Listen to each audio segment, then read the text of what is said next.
समय हमारा काफ़ी हो रहा है।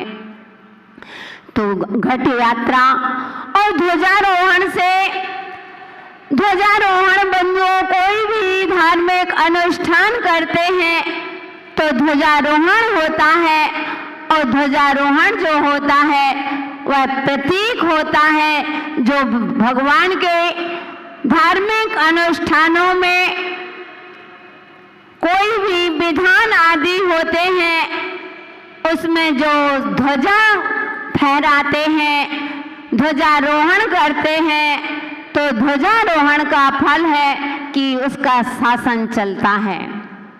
आपके परिवार में आपका शासन चलेगा, समाज में आपका शासन चलता है, देश में आपका शासन चलता है, राष्ट्र में आपका शासन चलता है जो ध्वजारोहण करता है।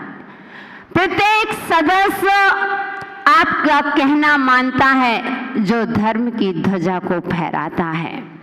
जो ध्वजारोहण करता है उसकी सभी लोग, आपके घर परिवार के सभी लोग कहना मानते हैं। और तीसरा कारण है कि आपकी यश कीर्ति बढ़ती है। जितनी वह ध्वजा फहराती है उतना ही आपका परिवार का नाम ऊंचाइयों पर जाता है, यश कीर्ति बढ़ती है, आपके परिवार का नाम ऊंचाइयों पर जाता है। और पांचवा, आपके घर में कभी भी आधी व्याधि, कभी भी परेशानी नहीं करती है।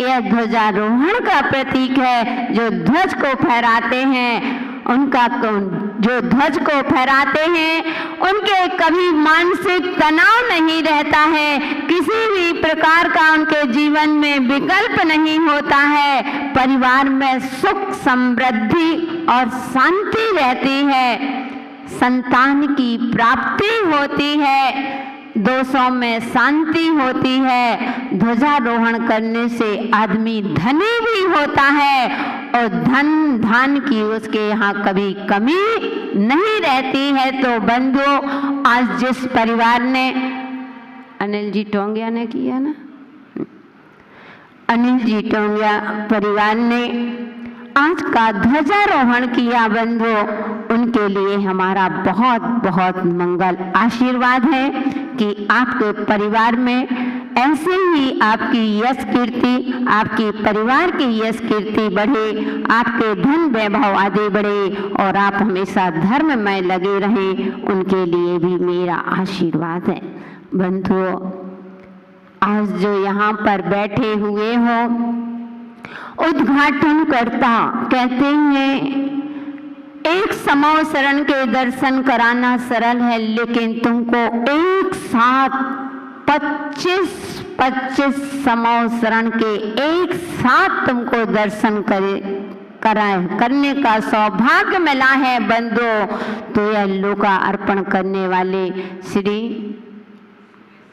सुरेश जी सेठी, नेमीचंद जी, कपूर चंद जी, सुरेश कुमार जी सेठी परिवार, उनके लिए भी हमारा आशीर्वाद है। और बंधुओं ने लोकार्पण करके इतना पुण्य कमाया है कि जितने लोग अब इस पूजन में बैठेंगे, इस समूह शरण के दर्शन करेंगे, उनको उसका 1/4 हिस्सा तो वही ले जाएंगे। इसलिए उन परिवार के लिए भी हमारा बहुत बहुत मंगल आशीर्वाद है। और बंधुओं, जिसने समूह शरण लिए हैं, लोग कह रहे थे नाम नहीं, और अब नाम इतने आ गए हैं कि समूह शरण कम पड़ गए, लेकिन नाम हमारे पास ज़्यादा हो गए हैं। तो बंधुओं, जिसने भी ये समूह शरण लिए हैं, समूह शरण में बैठ करके भगवान की आराधना करते हो, एक दिन ऐसा भी आएगा कि जब आप साक्षात समूह शरण पर बैठोगे और भगवान की गड़गड़ की वाणी सुन करके अपने जीवन का कल्याण करोगे। तो उन परिवार के लिए भी हमारा बहुत बहुत मंगल आशीर्वाद है। और बंधु, मुख्य समूह शरण में जो कहते हैं चक्रवर्ती, 6 खंड का, कितने खंड का राजा है? 6 खंड का राजा, चक्रवर्ती, वो लग भी रहे, महावीर जी बिल्कुल चक्रवर्ती से लग रहे, यानी चक्रवर्ती यह मनुष्यों का राजा होता है। इंद्रों का राजा हमने बताया था कि सौधर्म में इंद्र हुआ करता है और मनुष्यों का राजा चक्रवर्ती होता है। इन्होंने अपने आप उस चंचला लक्ष्मी का सदुपयोग करते हुए और चक्रवर्ती का जो सौभाग्य प्राप्त किया है, इनके परिवार के लिए भी हमारा आशीर्वाद है। सौधर्म इंद्र जिसके बिना पूजा ही अधूरी है। सब इंद्र एक तरफ और सौधर्म इंद्र एक तरफ। अगर सौधर्म इंद्र आज्ञा नहीं देगा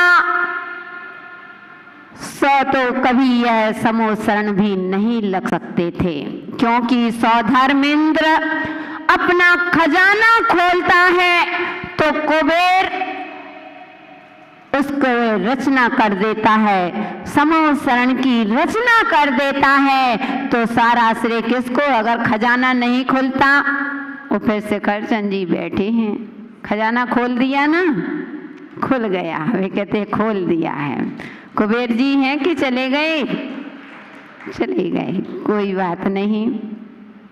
यानी उनका खजाना खुल चुका है और कुबेर ने भी 1 नहीं, 2 नहीं, 3 नहीं, 4 नहीं, 25 समोसरण की यहाँ पर रचना कर चुके हैं। वो आप सभी लोग यह दृश्य देख रहे हैं। तो सौधर्म परिवार के लिए भी हमारा बहुत बहुत मंगल आशीर्वाद।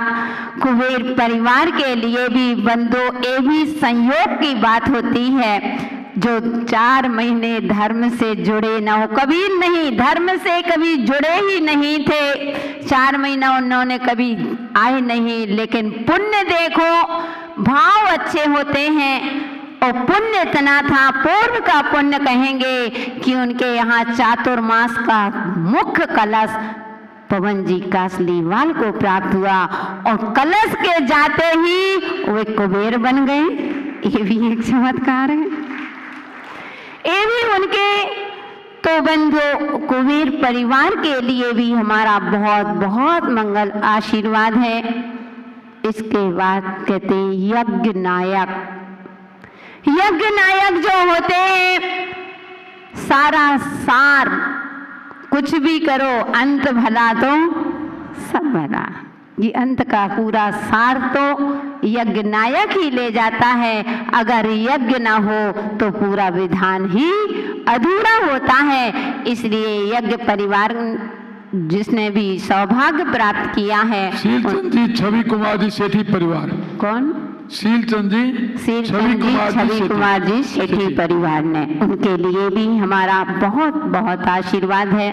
और बंधुओं, इस समोसरण में कम से कम 32 इंद्र मुकुटबद्ध राजा होते हैं।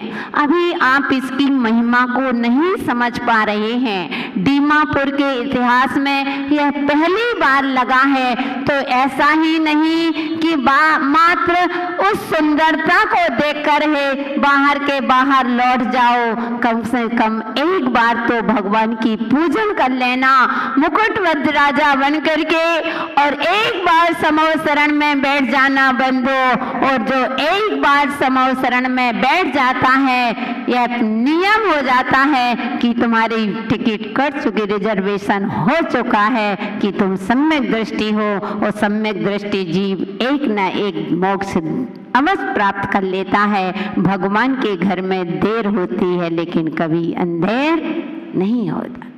तो इसलिए सभी लोग जो भी है, अभी भी ये नहीं सोचे आज पहला दिन हो गया, अभी भी आपको मौका है। आप सभी लोग इस विधान में बैठे, समय पर हम आपको बताएंगे। समय भी अपना काफी हो गया है। बहुत ही सुंदर प्रश्न।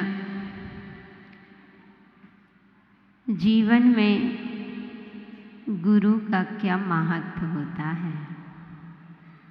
वो श्रेणी जिस प्रकार से शरीर में श्वास का महत्व होता है, वही जीवन में गुरु का महत्व हुआ करता है।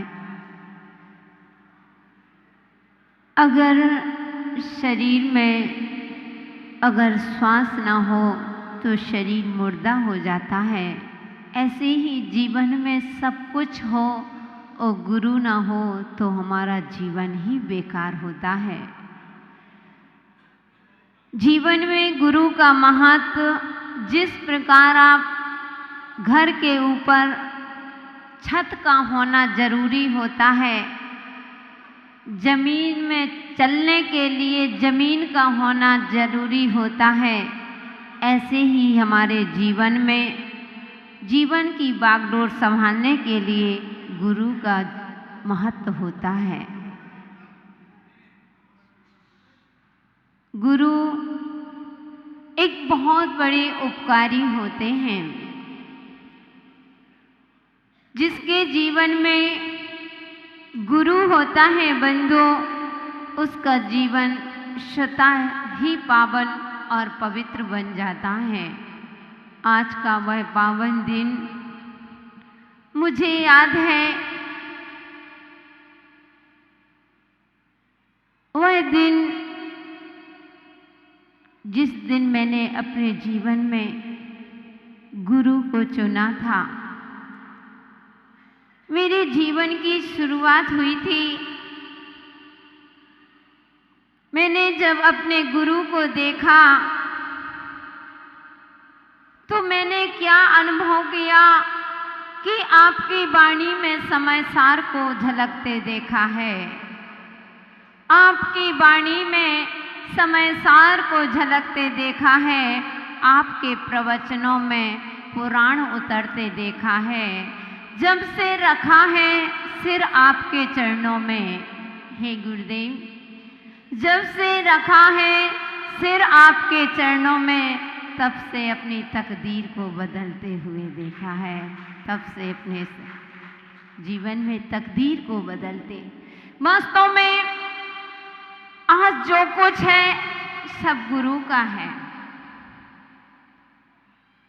मैं भी चिंतन करती हूँ कि मैं कैसी थी और आज कहाँ पहुँच गई हूँ, आज कहाँ समौ शरण में बैठी हुई हूँ। बंधु, ये सब गुरु का ही उपकार है। आज गुरु उपकार दिवस भी था। लोग कहते हैं कि अगर हाथों की लकीरें अधूरी होती हैं तो किस्मत अच्छी नहीं होती है। कहते हो ना, अधूरी रेखाएं होती हैं। हाथों में रेखाएं अधूरी होती हैं तो कहते हैं कि किस्मत अच्छी नहीं होती है। लेकिन हम कहते हैं जिसके सिर पर गुरु का हाथ होता है उसे लकीरों की जरूरत नहीं होती। क्योंकि बंधुओं, जिंदगी में अगर गुरु है तो तुम्हारा जीवन शुरू हो सकता है। और मैं हमेशा कहती हूँ कि कभी भी हो अपने जीवन में मरने से पहले 48 मिनट पहले अपने जीवन में गुरु को बना लेना। इसके बाद में इस अंतिम श्वास का विसर्जन करना बंधु, तभी तुम्हारा मानव जीवन सार्थक होगा। लोग हमसे कई बार प्रश्न करते हैं, कितनी बार प्रश्न करते हैं कि माता जी आप इतनी गुरु की महिमा क्यों गाते हो, इतने बार बात में आप गुरु जी की चर्चा क्यों करते हो, क्या गुरु का क्या जीवन में महत्व है। जैसे राजा श्रेणिक ने प्रश्न कर दिया कि जीवन में गुरु का क्या महत्व होता है, तो उसने पूछ लिया कि क्या जरूरी है जीवन में। तो मैंने कहा कि पहले ये बताओ कि जीवन में माँ का होना क्यों जरूरी है। जीवन में माँ का होना क्यों जरूरी है। तो वह मुझसे कहता है कि माँ, अगर माँ ना होती तो मैं संसार में नहीं आ सकता था। बात सही है कि हमारे जन्म ही नहीं होता, माँ नहीं होती तो हम संसार में नहीं आ सकते थे, इसलिए जीवन में माँ जरूरी है। तो मैंने कहा कि बस भव्यात्मा ध्यान रखना कि गुरु अगर माँ ना हो तो हम संसार में नहीं आ सकते हैं, और गुरु ना हो तो हम संसार से कभी पार नहीं हो सकते हैं। बंधु, हम अपने पूज्य गुरुदेव के बारे में आपसे जितना भी कहेंगे उतना ही कम है। जिसने हमारे गुरु जी को देखा होगा, उनका वात्सल्य, उनका ज्ञान आज वर्तमान में पहले आचार्य हैं, प्रथम आचार्य हैं, जिन्होंने वाराणसी में संस्कृत टीका में सर्वोदया टीका लिखी है। पहले आचार्य, बहुत सारी टीका हुई हैं, हिंदी टीका काफ़ी लोगों ने की, सुभाषमती माता जी ने की, आदि आदि और भी माता जी ज्ञानवती, बहुत सारे लिखे गए हैं, हिंदी टीका में लिखे गए हैं। लेकिन संस्कृत टीका को लिखने वाले एक पहले आचार्य है तो आचार्य विराग सागर जी महाराज हैं, जिन्होंने रत्नात्रय वर्धिनी टीका लिखी है। रैणसार ग्रंथ के ऊपर पूज्य गुरुदेव ने रत्नात्रय वर्धिनी टीका लिखी है। बंधुओं, गुरु ने चेतन कृतियां भी लिखी हैं और अचेतन कृतियां भी लिखी हैं। गुरु जी ने, हमारे गुरु जी ने लगभग 200 लगभग 200 चेतन कृतियों को तैयार किया है, रत्नात्रय के धारी साधुओं को तैयार किया है। और बंधुओं, वात्सल हम अपने गुरु जी का क्या कहें, और गुरु जी का नाम स्मरण करने से ही बंधुओं हमारे सारे कार्य हो जाते हैं। बस अपने मन में श्रद्धान होना चाहिए। गुरु जी आचार्य विमल सागर जी महाराज के शिष्य हैं। आचार्य विमल सागर जी महाराज सभी लोग परिचित हैं।